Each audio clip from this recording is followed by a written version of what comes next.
Hey tankers, Bonsai Duck here. Today we have SolidHex in his T20 on Mannerheim line, also known as Arctic region, in a standard battle in a 3-5-7 Tier 8, Tier 7, Tier 6 game. And again, Solid had posted a couple videos up on the newcomers forum asking for some feedback. So again, since I can't really type what I'm thinking, I'm doing it in video. So Solid, I see you have one mark on your T20, which tells me you know the tank. That or you got extremely lucky one game. I'm not sure which, but let's see how it goes. So Solid spawned over here in the south, and he's going to head up over here in the general area where most mediums and lights will tend to go. Over here to the 1-2 line on the west side.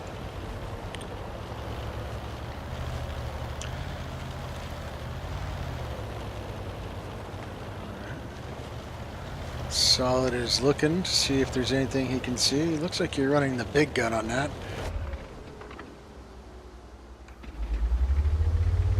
Yep, we're running the 90mm on it. Alright.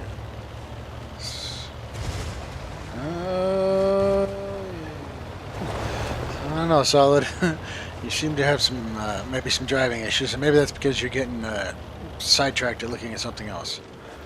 Alright, so up here. Alright, so right here, you are a little overexposed, okay? The T20 doesn't have it has the usual American armor, T20 series armor, pretty soft in the front. It generally has a fairly strong turret. Not to mention, you're fighting against some tier 8s here. So I think I would have buddied up maybe a little bit closer to this 54 mod 1 and, not come out so far so that, anybody behind that bush would have a clear shot into me. Again. There you go. You've fallen back a little bit, using the T54 mod 1 as a little bit of armor. Hellcat's moving up, which is different.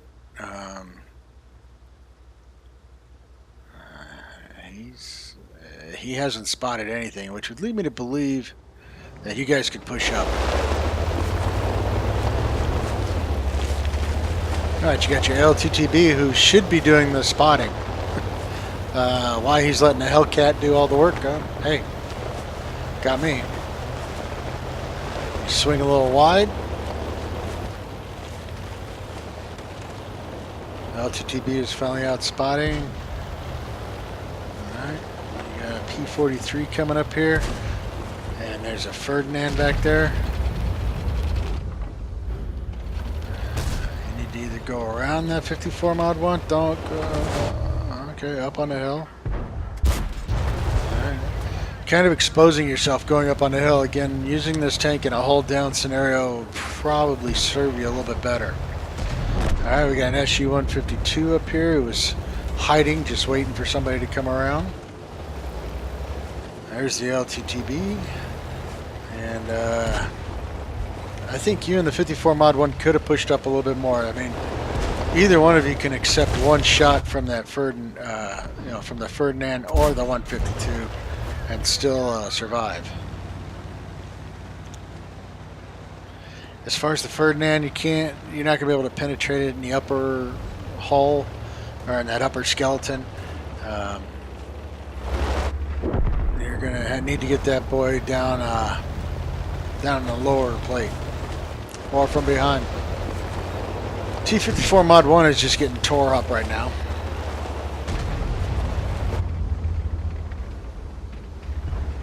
And he's not helping you. There you go. Nice shot into the 152. Hey, get back up there. Get back up there. You can hit him again. You should be well within his reload. Oh, just rushed that shot and missed it totally. And that would have taken him out had you been able to connect on that one.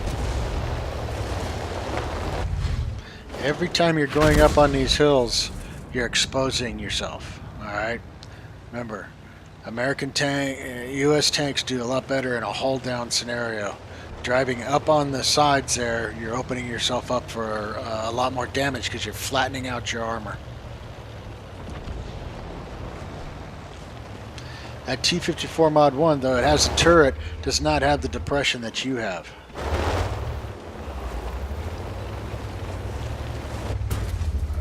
Okay, that's getting a little zoomed in there, not really paying attention to what you were doing. Now you got the Crusader and M44 on you, M44 again, and you're stunned. You're just looking to get out of there. Looks like that Crusader M44 just split your tank wide open. And at this point, you're falling back, which is fine. There's nothing wrong with that. Falling back, regrouping. You know, you're kind of staying out in the open with that 152 behind you and a P43 BIS. All right, there's the BI even 90 up there.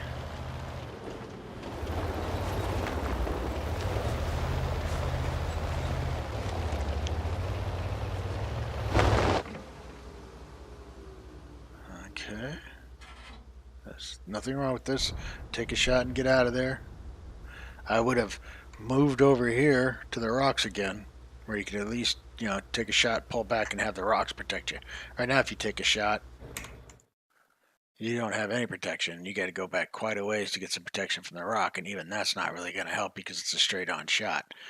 Over here, you could have at least poked out, taken a shot, fall back. Poke out, take a shot, fall back. So just some positioning issues. Not to mention you are not already safe. So all they got to do is spot you and Artic can drop right on top of you. That fit. Excuse me.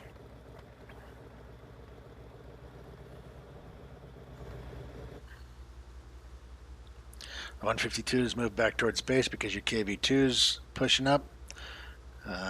Your T25 2 and your Mod 54 or T4 Mod 1, T54 Mod 1 are pushing up, so you might want to push in a little bit just to see.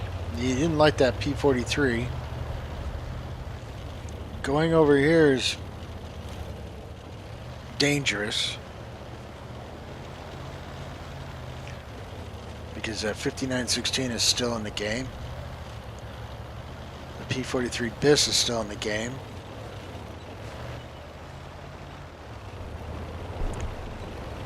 Alright, 59's down. They're pushing up. They are definitely attracting the attention of the P43 at this point, so pushing around this corner, I would just be going. Worst case, he's running from them and you run straight into him. Best case is he's falling back towards base. The 25-2 hasn't lit him up yet, so you know he's not over there. T-54 has not lit him up. The Hellcat hasn't lit him up.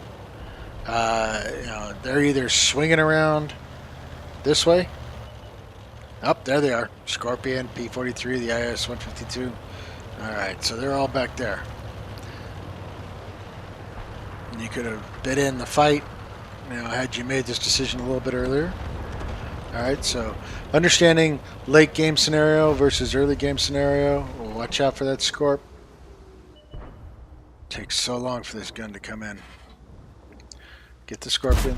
Oh, right onto that. Okay. I think I would have moved up to here to this bush area where I could have maybe worked hull down on that Scorpion, at least gotten around the Ferdinand.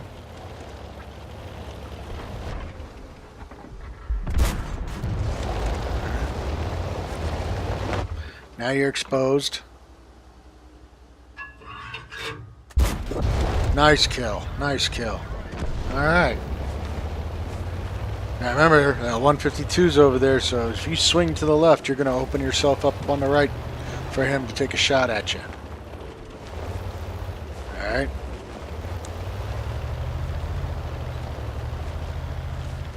Still too already in the game, but you're exposed right now.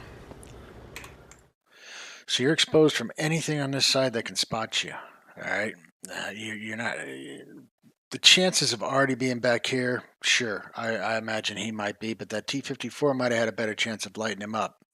My guess is the Artie is back over here, All right, and the 152, you're if he pucks around that corner, he can spot you, and again, you have two Artie that are just waiting for you. T54 Mod 1 moves in, and obviously he was spotted because Artie almost hit him. There's the 152 in the bush over there, and you're tied up in the rocks. And you just missed that shot. That's all right. 152's down. Now you just have two Artie to get. There's one of them. A little payback. There you go.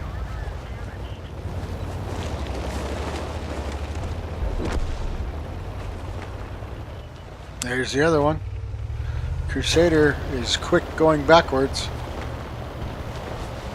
But now he's done. All right, and so that's a win. Like I said, just some indecision over here on the west side. You could have, I think you could have, had you taken your time on that 152 to aim in and get a good shot on him. You were definitely within his reload. You could have taken him out of the game quicker, which might have saved some of your team's hit points, and allowed you and the 54 mod 1 to push on that P43 quicker. When you did fall back, I would have fallen back over here to Charlie 2 up against that rock, so that you're watching this area while these guys are all running back here, and when you see them moving along, you can then push up and be up there quicker. The one thing I do notice is that you have your mini map small. I enlarge it. That's just something I do because I want to see what's going on. All right, and also just a word of advice: when you have your minimap up large and you don't have it opaque, your computer does not have to render the picture behind it, so saves in some frame rate. Just a little word to the wise. But using the minimap can tell you what's going on. You could have seen your team moving around, making their push through the middle and around the side, and that would have allowed you to get in here quicker and maybe get some shots on the 152, the P43. But all in all, not a bad game. You left some damage on the table. That's about all I'm going to say on that one. All right. So it was a victory. Master third class, 14,000 credits, 1,042 in experience. You not too bad. Like I said, I think you left some damage points, some damage on the table just by some bad gunnery, and maybe not using your tank the right way. Again, the T20 hull down, creep up, get the gun depression, take the shot, but just showing your hull. 521 in base experience, 9 shots, 5 hits, 3 pens. All right, for 760. You got 509 assistance in spotting. Again, you're a free to play player, so you still made some credits, and you got some experience. So, what would I say? Well, like I said, enlarge your mini map. Use your mini map. Learn to read your mini map. Watch what your team is doing, where their push is happening, where they're falling apart, so on and so forth. Falling back and regrouping is fine. Just make sure you fall back and regroup to a place that you can defend yourself and protect yourself. Don't fall back to a bush that's wide open where they can spot you and then Artie can land on top of you. Anytime you jump into a game with 3 Artie, it's going to be a lot of fun, especially if you're on the side that's pushing. That's where they're focusing. So you're going to catch a lot of heat.